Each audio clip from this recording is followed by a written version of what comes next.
నమస్కారం. బ్రహ్మశ్రీ సామవేదం షణ్ముఖ శర్మగారి ప్రవచనం ఆధారంగా ఈరోజు మనం ఒక అద్భుతమైన విషయం గురించి మాట్లాడుకుందాం. అదే దైవిక శక్తి, అంటే శక్తి యొక్క స్వభావం. ఇది చాలా ఆసక్తికరమైనది, ఎందుకంటే ఇందులో ఒక పెద్ద వైరుధ్యం దాగి ఉంది. అసలా శక్తే వాస్తవాన్ని ఎలా దాస్తోందో, మళ్ళీ అదే శక్తి దాన్ని ఎలా బయటపెడుతుందో చూద్దాం. మనం జీవితంలో ఎన్నో కోరుకుంటాం కదా, డబ్బు, కీర్తి, సంతోషం, ఇలా ఎన్నో. కాని ఒక్క క్షణం ఆలోచిస్తే ఈ కోరికలన్నింటికీ మించి అసలైన కోరిక ఏమై ఉంటుంది? బహుశా అది సత్యాన్ని తెలుసుకోవాలనే తపన, ఈ వాస్తవికతను సంపూర్ణంగా అర్థం చేసుకోవాలనే ఆరాటమేనేమో. సరే, మరి ఈ ప్రయాణంలో మొదటి అడుగు వేద్దాం. మనం విప్పబోయే ఒక పెద్ద చిక్కుముడి ఇది. అదే ఈ దైవిక వైరుధ్యం. ఇప్పుడు చూడండి, ఇక్కడే ఉంది అసలైన మర్మం. ఒకే దైవిక శక్తి అట పరమసత్యాన్ని, అంటే శివుణ్ణి మనకు తెలియకుండా కప్పిపుచ్చుతుంది. అదే సమయంలో ఆయన్ను తెలుసుకోవడానికి మళ్లీ ఆ శక్తే ఏకైక మార్గం. ఎలా ఇది సాధ్యం? ఒకే శక్తి ఎలా దాస్తుంది, మళ్ళీ ఎలా చూపిస్తుంది? తెలియకుండా ఉండటానికి ఆవిడే కారణం, తెలియజేయడానికి కూడా ఆవిడే కారణం. ఇదే మనం ఈరోజు ఛేదించబోయే వైరుధ్యం. దీన్ని అర్థం చేసుకోటానికి ఒక చిన్న ఉదాహరణ చూద్దాం. ఇప్పుడు సూర్యుడు ఉన్నాడని మనకి ఎలా తెలుస్తుంది? ఆయన కాంతి వల్లే కదా. ఆ కాంతి లేకపోతే సూర్యుడు ఉన్నాడని మనం గ్రహించలేం. సరిగ్గా అలాగే శక్తే శివుడి ఉనికిని మనకు తెలియజేస్తుంది. శక్తి లేకుండా శివుడి తెలియబడడు. అందుకే అంటారు, అమ్మవారి దయలేనిదే అయ్యవారు తెలియబడరని. మంచిది, శక్తి ఎలా చూపిస్తుందో చూశాం కదా. మరిప్పుడు ఆ శక్తి మన నుండి సత్యాన్ని ఎలా దాస్తుందో చూద్దాం. ఈ దాచడాన్నే అజ్ఞానం అనే తెర అని అంటారన్నమాట. ఈ తెరకి ఒక పేరుంది, అదే అవిద్య. అవిద్య అంటే ఏదో పుస్తకాల్లో ఉండే జ్ఞానం లేకపోవడం కాదు, అంతకన్నా చాలా లోతైనది. అసలు తాను ఏది కాదో దాన్నే నేను అని బలంగా నమ్మడం, తన నిజస్వరూపమేంటో తెలుసుకోలేకపోవడం. ఇదే ప్రాథమిక అజ్ఞానం, ఇదే అవిద్య. మరి ఈ అవిద్య మన అనుభవంలో ఎలా పనిచేస్తుందంటే, ఈ శరీరముంది కదా, ఇదే నేను అనుకుంటాం. మనసులో వచ్చే వేల ఆలోచనలు, భావాలు అవే నేను అనుకుంటాం.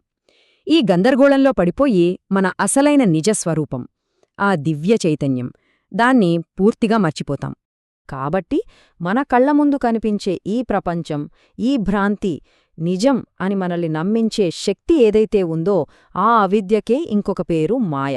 పరమేశ్వరుడి యొక్క ఒక అద్భుతమైన, విచిత్రమైన కార్యకారి శక్తి అన్నమాట ఈ మాయ. సరే, ఇప్పటిదాకా సమస్య గురించి, అజ్ఞానమనే తెర గురించి మాట్లాడుకున్నాం. మరి దీనికి పరిష్కారం లేదా? ఉంది. ఇక్కడ్నుంచే అస్సలైన ప్రయాణం మొదలవుతుంది, ఆ వైరుధ్యాన్ని పరిష్కరించే జ్ఞానం వైపు.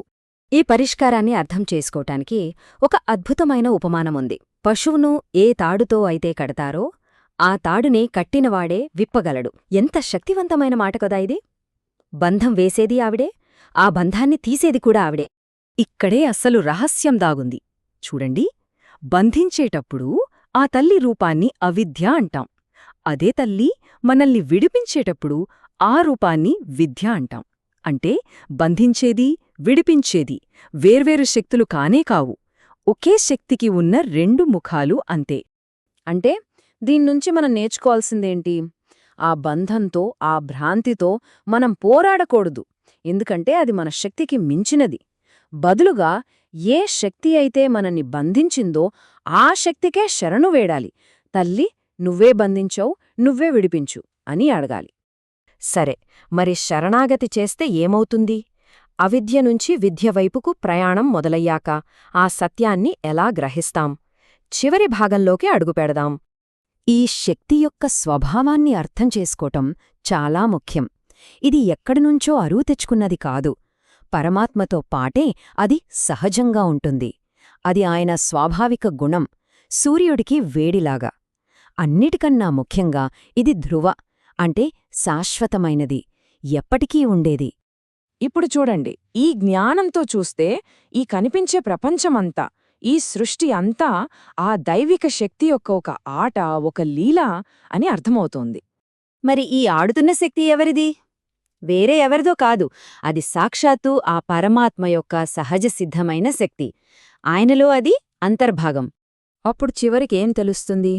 ఈ జగత్తంతా పరమాత్మ శక్తి, ఆయనే శక్తి రూపంలో కనిపిస్తున్నాడు.